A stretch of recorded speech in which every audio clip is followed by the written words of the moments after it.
Xo'p, 4-marafonni ko'rib chiqamiz. Mohira 100 qadam tashlaganda 50 metr, uning otasi 150 qadam tashlaganda 90 metr yo'l bosadi. 180 metr masofani bosib o'tishda Mohira otasiga nisbatan qancha ko'p qadam tashlashi kerak? Xo'p, qarang. 100 ta qadam tashlaganda 50 metr ekan. Bu degani har ikkita qadam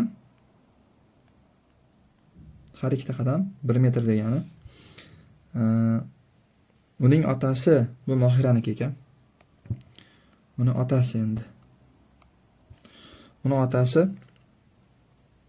150 qadam tashlaganda 90 metr yo'l bosar ekan. 150 qadam tashlaganda 90 metrga teng bo'lar ekan. 180 metr masofani bosib o'tishda deyapti, Mohira otasiga nisbatan qancha ko'p qadam tashlash kerak? Qarang, 180 metr bo'lsa, metr 180 ga oshadigan bo'lsa, 180 marta oshyapti, ko'rib turibsiz. Qadamimizdan 180 marta oshadi. O'shanda 180 kare 2 Mohira 360 qadam tashlash to'g'ri keladi tashlashiga. Endi ko'rib turibsiz, otasi 90 metrga 150 qadam, demak 2 ga ko'paytirsak buni 180 bo'ladi. 180 metrga demak 300 qadam bo'ladi. 360 qadam Mohirani qadamidan 300 otasini qadamini ayiramiz. 60 ta qadam ko'proq tashishga to'g'ri keladi. To'g'ri javob C. Ikkinchi savol, turkini bir sakrashi 2 metr, ovchi itning bir sakrashi 3 metr. Ovchi it o'zidan 60 metr uzoqlikdagi turgan tulkini ko'rib qolib, uni quvib ketdi. It necha sakrashda tulkiga yetib oladi? Mana bu yerda ko'rib turibmiz. Bu yerda it, bu yerda tulki. Orasi 60 metr. Tulki bitta sakraganda 2 metrga, ovchi it 3 metrga. Ovchi it bitta sakradim deganda, endi ikkalasi birdaniga sakraydi, to'g'rimi? Bu yoqdan sakrab ketyapti. Bu yoqdan sakrab ketyapti. Tulki bu yoqqa qochib ketyapti. Bitta sakradim deganda u it 3 metr, tulki 2 metr. Ya'ni it tulkini 1 metrga quvib yetyapti. Har bir sakrashida 1 metr ko'proq sakrayapti. 60 metrni qachon yo'qqa chiqaradi desa, 60 bo'lasiz 1 metrga 60 ta sakrashda yo'qqa chiqarar ekan. To'g'ri javob D. Uchinchisi qulay usulda hisoblang. 46 bo'ldi, qarang. Bolajonim, ammo qarab turadigan bo'lsangiz, 46 kara 198 plus 92 degani 46 kara 2 degani. Endi ikkalovidan 46 ni qavsdan tashqariga olib chiqadigan bo'lsak, oddiy narsa, shuni olmading, buni ham olmading. 198 ta olmaga 2 ta olmani qo'ysangiz 200 ta olma bo'lar ekan. Javobimiz 800 chiqadi. Chunki endi olma 4 ga teng, 200 kara 4 800 bo'ladi. 40 edi, voy 40 ekan, uzr so'rayman.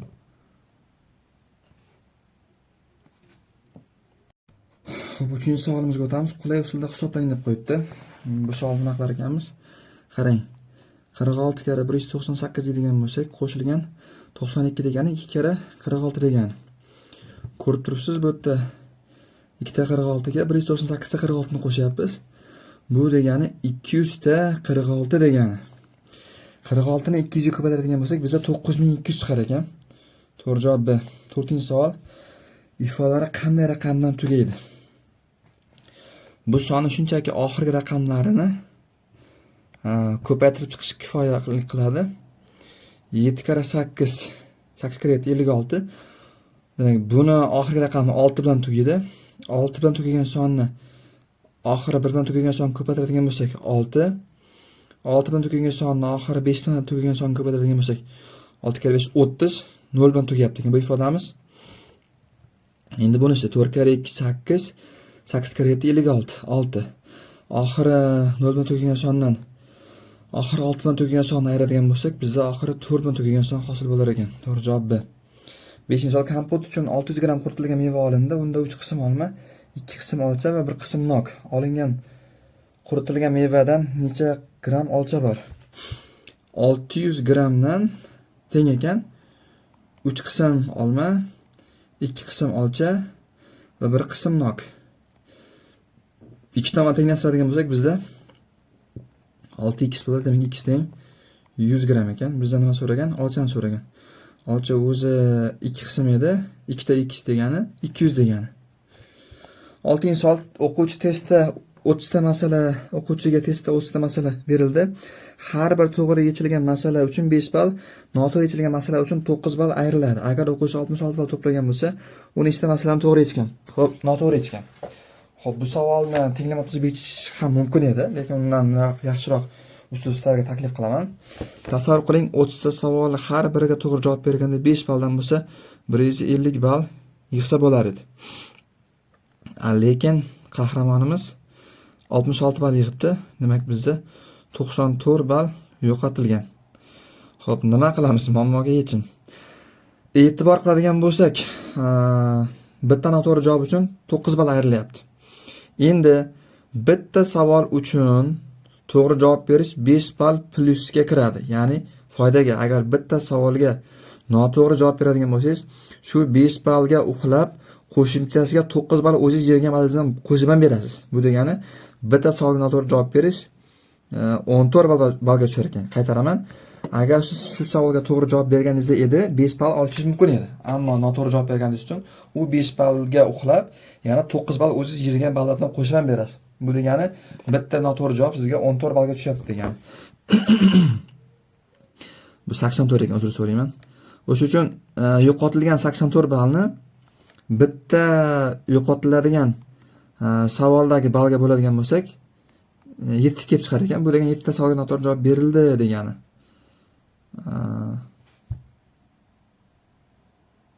Yo'q, voy. Adashib ketganim. 6 chiqar ekan-ku. 6 chiqar ekan. To'g'ri javobimiz A. 7-savol. Ali va Valida jami 20 ta daftar bor edi. Ali Valiga 2 ta daftar bergandan keyin Vali Alidagi daftarlar soni bir xil bo'ladi. Dastlab Alida nechta daftar bo'lgan? Ali plus Vali ikkalasida jami 20 ta daftar bor. Endi Ali Valiga 2 ta berdi. Ali o'zidan 2 tani oldida Valiga berdi. Endi ikkalasi tenglashdi. Bo'ldi. Demak, Ali teng Vali plus 2, mana minus 2 bu yoqqa yana plus 2 bo'lib o'tadi. Demak, Ali teng Vali plus 4. Vali plus 4 ni birinchi tenglamamizni o'rniga olib borib qo'yamiz. Mana bu yerga Alining o'rniga Vali plus 4 yozamiz. Qo'shilgan Vali teng 20. Ikkita Vali qo'shilgan 4 teng 20. Ikkita Vali teng 16. Bitta Vali teng 8. Vali 8 bo'lsa, Ali 12. Alida 12 ta, Valida 8 ta daftar bor. To'g'ri javob A. 8-savol. Nozima 1dan 66 gacha bo'lgan savollarni ketma-ket qilib doskaga yozdi. Nozima to'rt raqamni yoqtirmaydi, shuning uchun doskadagi barcha to'rt raqamni o'chirib tashladi. Doskadagi hosil bo'lgan son nechta xonali ekanligini aniqlang. Keling, o'zi nechta to'rt bor ekan? 4 da bitta bor. 14 da, 24 da, 34 da, 40,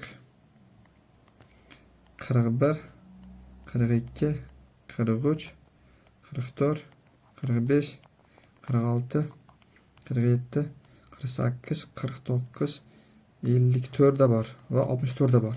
Sanasak 1, 2, 3, 4, 5, 6, 7, 8, 9, 10, 11, 12, 13, 14, 15, 16, 17 ta to'rt bor ekan. Xo'p, 9-savol. Nozim va Hamid aka-ukalar. Ularda jami 50 ta o'yinchoq bor. Nozimning tug'ilgan kunida Hamid unga o'yinchoqlarning yarmini berdi hamda undan 8 ta o'yinchoq oldi. Shundan so'ng ikkalasida o'yinchoqlar soni teng bo'lib qoldi. Dastlab Nozimning nechta o'yinchoq bo'lgan? Qarang. Mana Nozim, mana Hamid. Hamid yarmini berib, keyin 8 ta oldimi? O'shandan keyin ikkalovida ham 25 ta 25 tadan bo'lib qoldimi? Xo'p, agar Hamid 8 ta o'yinchoq Nozimdan olmaganda edi, o'zida 17 ta bo'lar edi. Xo'p, va Nozim o'zidan 8 ta bermaganda edi, demak o'zida 33 ta bo'lar edi. Endi undan oldin nima bo'ldi? Undan oldin Nozim o'zidagini yarmini berib yubordimi? Hamid o'zidagini yarmini Nozimga berib yubordimi? Agar bermaganda edi, 17 kare 2 bo'larmidi? Chunki bu 17 yarmi-ku. 34 ta bo'lar edi va bu 33 dan bu Nozimning 33 tasidan Hamid bergan 17 tasini ayiradigan bo'lsak, 16 ta bo'lgan bo'lar edi. To'g'ri javob A. Oromgohdagi barcha o'g'il bolalar futbolni yaxshi ko'rishadi. Futbolni yaxshi ko'radiganlar esa suzishni yaxshi ko'rishadi. Tennisni yaxshi ko'radiganlar ham suzishni yaxshi ko'rishadi. Ushbu ma'lumotlarga asoslanib quyidagilardan qaysi biri to'g'ri qaysi biri to'g'ri bo'lishi mumkin ekanligini aniqlang. Xo'p, qarang, oromgohdagi o'g'il bolalarni barcha o'g'il bolalar futbolni yaxshi ko'radi. O'g'il bolalar shuncha desak, hammasi futbolni yaxshi ko'rar ekan. Futbolni yaxshi ko'radiganlar esa suzishni yaxshi ko'radi. Demak, futbolni yaxshi ko'ruvchilar suzishni yaxshi ko'ruvchilarning ichiga kirar ekan. Demak, o'g'il bolalar hammasi suzishni yaxshi ko'radi. Chunki o'g'il bolalarning hammasi futbolni yaxshi ko'radi. Futbolni yaxshi ko'radiganlar esa suzishni yaxshi ko'radi. Xo'p, endi tennisni yaxshi ko'radiganlar ham suzishni yaxshi ko'rishadi. Tennisni yaxshi ko'radiganlar ham suzishni yaxshi ko'rishadi. Ushbu ma'lumotlarga asoslanib nima deb qo'yibdi? Quyidagilardan qaysi biri to'g'ri bo'lishi mumkin ekanligini aniqlang. Xo'p, endi tennis biz hozir tennis haqida bitta ma'lumot berildi xolos. Bu ham tennis yaxshi ko'rganlar hammasi suzishni yaxshi ko'radi. Xo'p, tennisni yaxshi ko'radiganlar futbolni yaxshi ko'rishi yoki o'g'il bola bo'lish-bo'lmasligi haqida ma'lumot berilmagan. Shuning uchun shartdan kelib chiqib javob beramiz hozir. Ya'ni javoblardan kelib chiqib xulosa chiqaramiz. Qizlar futbolni yaxshi ko'rishmaydi. Xo'p, o'g'il bolalarning hammasi yaxshi ko'rsa, qizlar yaxshi ko'rmaydi degani emas. Tanqidiy fikrlarga bog'lanamiz. Qizlar futbolni yaxshi ko'rish, yaxshi ko'rmasligi haqida aniq bir ma'lumot aytmagan. Bitta birinchilab, tennisni yaxshi ko'radiganlar futbolni ham yaxshi ko'radi. Tennisni yaxshi ko'radiganlar futbolni ham yaxshi ko'radi. Qaranglar, tennisdagilar. Xo'p, tennisdagilar nima? Suzishni yaxshi ko'ryaptimi? Futboldagilar ham suzishni yaxshi ko'ryapti. Demak, orada futbolni ham, tennisni ham yaxshi ko'radiganlar chiqishi mumkin. Xo'p, bu hozircha buni undovliga qo'yib qo'yamiz, ya'ni hali aniq emas. Qolgan variantlar o'qib ko'rib, to'g'ri xulosa chiqaramiz. Ba'zi bolalar bir yoki undan ko'p tennisni ham, futbolni ham yaxshi ko'radi. Shoshmang, bir javob xato bo'lar ekan, chunki tennisni yaxshi ko'radiganlar futbolni yaxshi ko'radi. Bu yerda hamma haqida gap ketyapti. Tennisni yaxshi ko'radigan kim tennisni yaxshi ko'rsa, demak u futbolni yaxshi ko'radi. Bu xato gap. Buni ham aniq aytamiz, lekin javob to'g'ri bo'lishi mumkin, chunki ba'zi bolalar bir yoki undan ko'p tennisni ham futbolni yaxshi ko'rishi mumkin. Chunki futbolni yaxshi ko'radiganlar ichida suzishni yaxshi ko'radiganlar topilyapti, tennisni yaxshi ko'radiganlar ichida ham suzishni yaxshi ko'radiganlar topilyapti. Demak, ikkita to'plamga bog'lanyaptimi? Demak, ba'zilari futbolchilar, ba'zilari tennischilarda. Suzishni yaxshi ko'radiganlar tennisni ham yaxshi ko'radi. Yo'q, bu haqida aniq aytamiz, hammasi emas. Shu sababli to'g'ri javobimiz C bo'lar ekan. Xo'p, 12. Hardan pul o'g'rilarida shu ishni qilishga imkoniyat va motivatsiya bo'lgan. Agar bu da'vo to'g'ri bo'lsa, pastlardan qaysi biri albatta to'g'ri. Qaranglar, hardan pul o'g'rilariga shu ishni qilishiga imkoniyat va motivatsiya bo'lgan deyapti. Agar bu da'vo to'g'ri bo'lsa, pastlardan qaysi biri albatta to'g'ri. Agar Jahongirda imkoniyat va motivatsiya bo'lsa, u pul o'g'irlashi shart. Birolar bu yerda shartida aytilmagan. Shu ishni qilishi uchun imkoniyat va motivatsiya bo'lgan deyapti. Imkoniyat va motivatsiya bo'lgan. Lekin imkoniyat va motivatsiya bo'lsa, aniq shu ishni qiladi degani emas.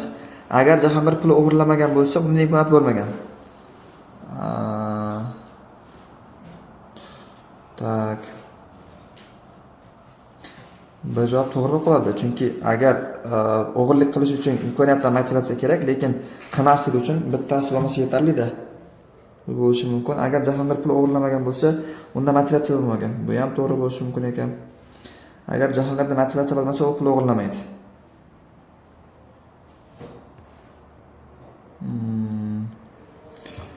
Tak. Javob bo'lmasligi aniq, chunki shart degan joyi bu yerda aniq o'g'irlash kerak demoqchi. Bu yerda aniq o'g'irlash haqida aytmagan, uchun to'g'ri javob 3 bo'lib qolyapti.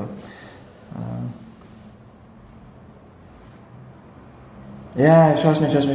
Bir bilan siz to'g'ri bo'lmas ekan, chunki bir bilan siz to'g'ri bo'lmasligiga sabab mana qarab turing. Jahongir pul o'g'irlamagan. Unda imkoniyat bo'lmagan. Jahongir bu yerda o'g'ri yoki o'g'ri emasligi haqida aniq ma'lumot yo'q-ku. Jahongir ya'ni Jahongir o'g'ri emas-ku. Jahongir o'g'ri yoki o'g'riligi haqida bizga aniq ma'lumot berilmagan-ku. Ya'ni nima demoqchiman? Jahongir shunday ham pul o'g'irlamasligi mumkin-ku. Tushunyapsizlarmi bolalar? Shunday ham o'zi nima desa bo'ladi? Qanday tushuntirsam bo'ladi? Jahongir shunday ham o'zi umuman pul o'g'irlashni xohlamasligi mumkin-ku demoqchiman. Ya'ni Jahongir o'g'ri bo'lmasligi mumkin-ku degan keysni hisobga olib bir narsa chiqib ketib, to'g'ri javob D bo'lar ekan. Xo'p. 13-savol. Ayiqlar yo'qolib ketayotganligi inobatga olinib, ularni ovlash taqiqlanadi. Ushbu xulosaga teskari fikrni toping. Demak, ayiqni yo'qolib ketayotganligi sabab ularni ovlash taqiqlanadimi? Shuni teskariga topishimiz kerak. Chet elda ayiq go'shtidan eng mazali taom tayyorlanadigan maxsus sovrin bilan taqdirlanishar ekan. B. Ayiq yo'qolib ketayotganligi inobatga olib qiziq kiritish kerak. Bu qaytaga kuchaytiruvchi gap bo'lyapti. To'g'rimi? B gap. Bizda mana bu ovlash taqiqlanadi degan gapga teskari gap topishimiz kerak. Ayiqlar hayvonot bog'larining ajoyib ko'zga ko'ringan hayvonlaridandir. Bu gap bizning matnimizga aloqasi yo'q gap. Ayiqlar qishda uyquga ketishadi. Demak, to'g'ri javob A ekan. Chet elda ayiq go'shtidan eng mazali taom tayyorlanadigan maxsus sovrin bilan taqdirlanar ekan. Demak, ayiq go'shtidan ovqat pishirsa, unga zo'r pishirsa, unga mukofot beryaptimi? Ayiq go'shtini qayerdan oladi? Ayiqni ovlab oladi-da. Bu yerda ovlamang deyapti, shartida bu yerda ovlab qaytaga yaxshi pishirganga nima beryapti? Mukofot beryapti. To'g'ri javob A bo'ladi. 14. Keksayganda sog'lom bo'lishni istagan kishi to'g'ri ovqatlanishga rioya qilishi va muntazam ravishda jismoniy tarbiya mashqlarini bajarish lozim. Keksayganda sog'lom bo'lishni istagan kishi nima qilish kerak? To'g'ri ovqatlanish kerak va jismoniy mashqlarni doim bajarib turish kerak. Muntazam. Yasmin aytdi, Jamshid muntazam ravishda jismoniy tarbiya mashqlarini bajaradi, shuning uchun keksayganda sog'lom bo'ladi. To'g'ri, Jamshid jismoniy mashqlarni muntazam bajarib borar ekan, lekin u muntazam sog'lom ovqat yeydimi yo'qmi? U haqida aytmadi. Demak, shuni yaxshilangan gap xato. Amir, Jamshid noto'g'ri ovqatlanadi, shuning uchun keksayganda sog'lom bo'lmaydi. Ha, to'g'ri. Qarangda, mana bu sog'lom bo'lish uchun ikkita sabab qilish kerak, lekin sog'lom bo'lmasligi uchun bittasini qilmasa ham yetadi. Tushundingizmi? To'g'ri javob Amir bo'lar ekan faqat. 15-savol. Shu mana narsani topishimiz kerak ekan. Qarang. 7 ga nechini qo'shsa 3 bo'ladi. Xo'p. 6 ni to'g'ri. Demak D6. 1 dilda buyoqqa o'tadi. Yo'la 8, 9 bo'lib qoladi. 9 ga nechini qo'shsa 4 bo'ladi. 5 ni. Demak S5. 8 ga 9 ga 5 ni qo'shsa 14, 4 ni yozaman 1 dilda. 1 dillarni 1 ga qo'shsam 2 bo'ladi bu. 2 ga nechini qo'shsam 6 bo'ladi. 4. Demak B4. Dilda o'tmayapti. Demak A3. Hammasini qo'shib chiqadigan bo'lsak, bizda 18 degan javob qolyapti.